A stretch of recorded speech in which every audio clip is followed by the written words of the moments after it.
So since my first vlog, it's been mad week. I mean, I've got about 68 views on there. Full-time YouTuber now. You could probably tell by my voice how wealthy I am from all the subscriptions and just run the intro.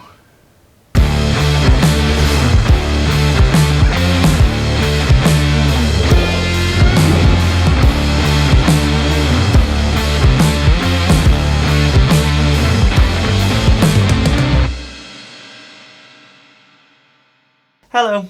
So in this vlog I'm going to be giving a few tips on how to instantly improve as a wedding entertainer, and it's not stuff like get better or practice or, you know, it's none of that sort of stuff. It's basically things that I've learned over the years as a wedding entertainer that may help you, may not, but it's worth a shot. Anyway, first we've got to walk the dog, so we're going to get this baby out and go and see some National Trust places. It's one of those things, just as I've got older, I've really appreciated the National Trust places. Like, when I was young and my mum and dad would be like, oh, do you want to see this castle in the garden? No. But now, yeah, I'm all for it. And I like jam and slippers and... I am younger than my hairline gives me credit for. Way back in '84, I fell in love for sure. We never meant to run, had no reason, we'd already won. What you wanna do? Chemicals just for fun.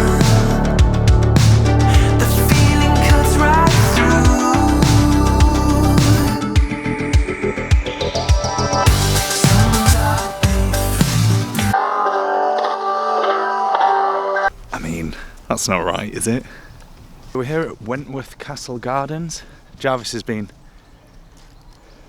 just awesome, really well behaved, you know, not a problem. I've got a wedding later tonight. Oh my god. Later tonight? Yeah, shut up. Wedding later tonight, so I thought we'd come out earlier and just take Jarvis for a walk, get him a bit tired, maybe. Do Cocker Spaniels get tired? He hasn't yet, but I'm hoping maybe next month. It was really nice of him to do this monument about me. I know, it's a real honour. If you look right at the top, right up there, you will see a ball. Okay, so in this time of fake news and all of that jazz, I feel a bit compelled to mention that a few things I say may be factually dubious. And on that ball is the inscription, "Any Sunderland to walk this path will be welcomed into the fields of glory."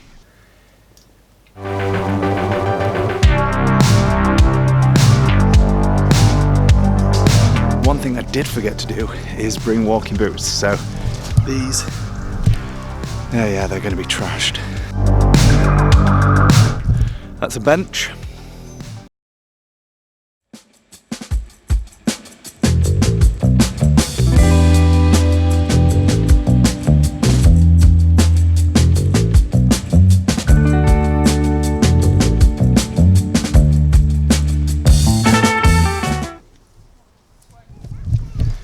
The fernery, where you bring your ferns when you go on holiday, so, you know, they can get watered and fed and ferned.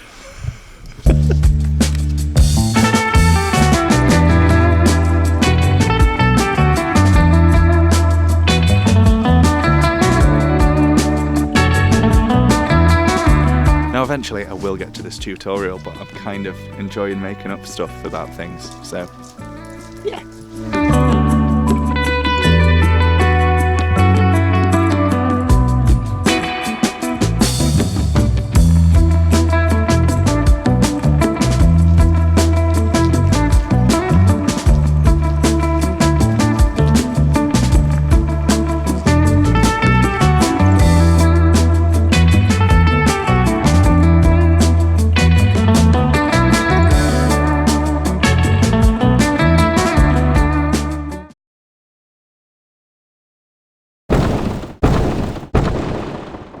So number one, get there early. Now, I actually wanted to do this vlog at the venue at the wedding, so I got there super early, and it's a good job I did because stuff happened that, you know, was completely out of my control. So I had to move where I was set up quite a few times before I was actually set up in the right place, which it was irritating and, you know, bit of a waste of my time, and not that I'm bitter about it. If there's a period of time where the room is empty where you're going to be playing, try and set up then, because the last thing you want to be doing is carrying all of your gear, your PA system, your guitar, your piano, your oboe, your double bass, your laser shark through the whole wedding reception. You don't want to do that, it doesn't look very good, and also it's a real ball ache. And it also gives you time to just get in the right frame of mind to sing, because there's nothing worse than getting there late, rushing to set up, and then be like, oh shit, now I've got to do it. Number two, make it personal, and I don't mean insult them. Find out what they want, find out the things that matter to them. This goes for videography, this goes for the singing. If you can play a song that they want to hear, then play it. You know, just learn the songs. Ask beforehand if there's any songs they want to hear. And the other one is, if they don't want to hear a song, is, in my opinion, more important, because the last thing you want to do is play a song that brings up bad memories on the couple's wedding day. I remember a couple of years ago, I was sitting down, I was ready to play. I'd asked all the questions I needed to, and the bride came over to me and she said, I completely forgot to say, but can you not play this song? Because it was the groom's ex-wife's wedding song with him, or something along those lines. And she said, please don't play this song. And I straight away said, nah, it's fine. I wasn't gonna play that song anyway. I hate it. Rubbish song. But genuinely it was the first song I was going to play. So it was quite a good job she came over. And the funny thing is, the DJ played it the first song he played, and I've never seen a bride move so quickly and practically just tackle the DJ. And another thing is, you probably already do this, but meet up with the couple in just a casual situation. Just say, look, do you want to meet at a pub or a bar or something like that? Sit down with them, go through the day. And it just means that it's not like a stranger coming to their wedding and just sitting down and playing. You know, it's almost like you're a guest there that is doing stuff, and it does make a difference.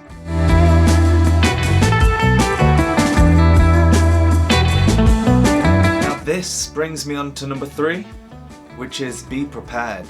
Check, double check, and then check again, because oh my god, there is nothing more stressful than not really knowing what you're supposed to be doing. Believe me, I know. I have, on the day, years ago when I first started, been like, where's the venue? Genuinely, I have had to ring around to try and find where the venue is, because I'd realised that I'd not asked. It does happen. So now I always send an information sheet out, and it has everything you need to know on. So it means the day before or the week before, if you want to know what's happening on that day, you just look at the sheet, it's there, all your information's on there. But just to be sure, I ring them up a couple of days before, and I have the information sheet and I just double check. Gives them a bit of peace of mind as well, because you're double checking everything, so they know exactly what's going to happen. They know that you know exactly what's going to happen, and it makes a big difference. Another part of this is get paid before the gig. The last thing you want to do is go up to the bride and groom and be like, where's my money? So, you got my money? Because it's uncomfortable. For you, for them, it means that someone else is going to probably have to carry all this money around with them. So get paid before the day, and then all you have to do is just play.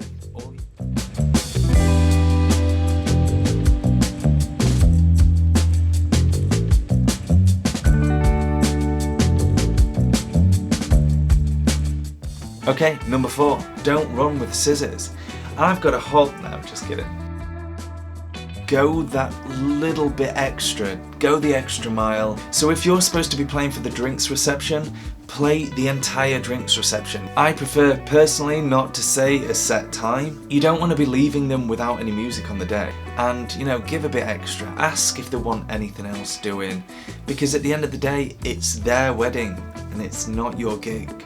Get ready for the really bad analogy. If you go into a cafe and you want a coffee and they say to you, "Here, a free muffin," you're going to remember that. You know, that will then turn a coffee into, "Oh, a muffin, a free muffin." And whereas you probably won't just talk about the coffee you've just had, you definitely, straight away, telling the people at work, telling your mum on the phone, "Yeah, they gave me a free muffin today. Like them." And even if the coffee's rubbish, yeah, well, So what I'm saying is just do that bit extra if you can, and it will make a massive difference. And they'll probably then recommend you to their friends, which means more bookings, which means awesome.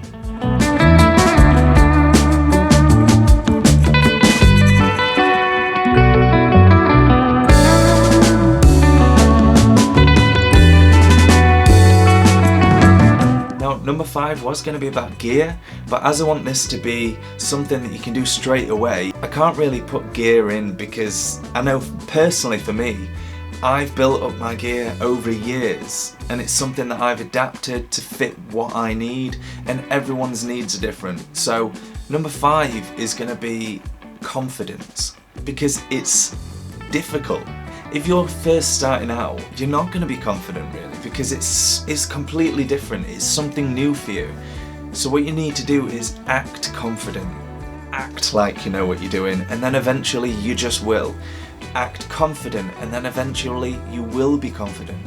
I'm not a very confident person, but if the bride and the groom, or the bride and the bride, or the groom and the groom, or if the couple see that you're nervous, or that you don't act like you know what you're doing, they're gonna kind of be a bit worried.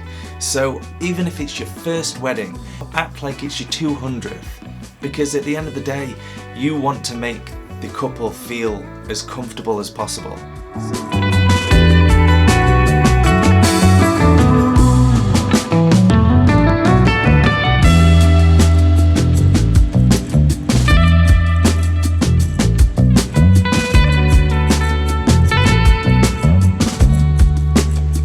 Okay, so this has been my 5 tips.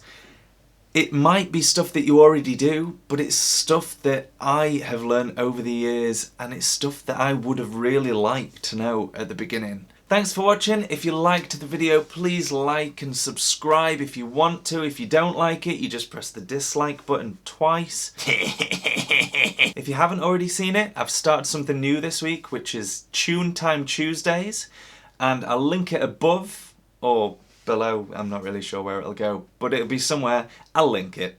But if you're not bothered, I'll see you next time. Or I won't. And this graffiti here dates back to the year 1832, the year of the sparrow, as we all well know. Observe the colouring found from the pigments of... She's crazy.